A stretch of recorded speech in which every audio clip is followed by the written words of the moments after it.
Lauren Boebert, the congresswoman from Colorado, she was having none of this.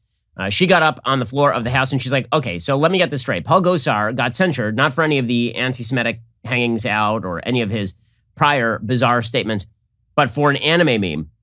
And should we sum up what some members of this Congress have done wrong? Lauren Boebert just bringing the hammer. Good for her. I mean, honestly.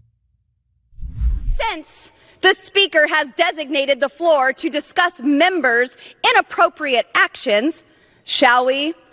The Jihad Squad member from Minnesota has paid her husband, and not her brother husband, the other one, over $1 million in campaign funds. This member is allowed on the Foreign Affairs Committee while praising terrorists. And then the cherry on top. My colleague and 3-month presidential candidate from California, who is on the Intelligence Committee, slept with Fang Fang, a Chinese spy. Let me say that again. A member of Congress who receives classified briefings was sleeping with the enemy. This is unacceptable, and this would never be... Time's expired. Gentleman from Florida. Winner, winner, chicken dinner. Lauren Boebert points to Lauren Boebert right there. Yup. See, here's the thing, guys.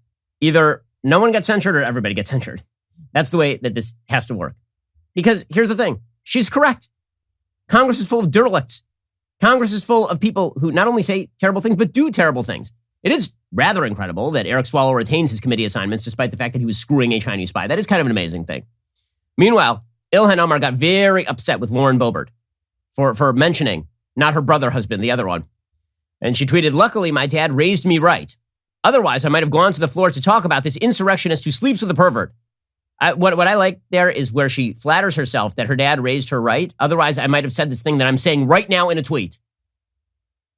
"I'm grateful I was raised to be a decent human." That is not true. "And not a deprived person who shamefully defecates and defiles the House of Representatives." You can't defecate the House of Representatives. You can defecate on the House of Representatives. Praise God. So, first of all, the thing that she's referencing there, sleeps with a pervert, is that her husband, not Boebert, did anything wrong. Her husband was arrested for an indecent exposure a couple of years ago. But Ilhan Omar getting into family issues is real awkward, real awkward. She's got a fall of the House of Usher thing going on in her own family. And not just that, even if you put aside as Lauren Boebert calls it, the alleged brother husband, you will have to recall that she also did, in fact, pay a couple of $1 million to her current husband's firm. She was allegedly having an affair with her current husband while she was married with the last husband. She does have kids. She's a disaster of a human. Also, she is just a terrible Jew-hating anti-Semite who has never been, they thought about censuring her. They thought about at least saying something in Congress about her. And the Democrats are like, no, we'll just pass a resolution saying that all forms of hate are bad. By the way, Ilhan Omar still has no answer to the charges of anti-Semitism. She's asked by Chris Hayes about the Jewish community. And she's like, I'm just not going to answer this. Obviously, you have a lot of Jewish folks in your district. You have a lot of synagogues. It's a very vibrant Jewish world in the Twin Cities.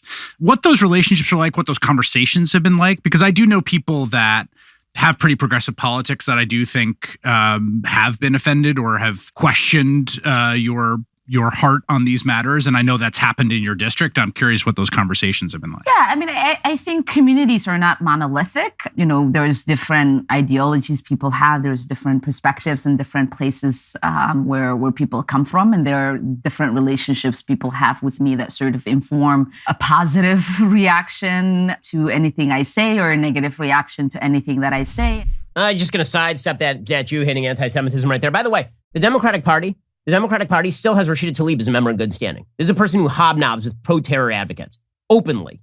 And Joe Biden was praising her yesterday, not a year ago, yesterday. Okay, so spare me the crocodile tears on the, oh my God, Paul Gosar put out an anime meme. It's all just posturing. You want to know why people hate politics? Because we all know that all these people are full of absolutely extraordinarily toxic levels of crap. They are all septic at this point.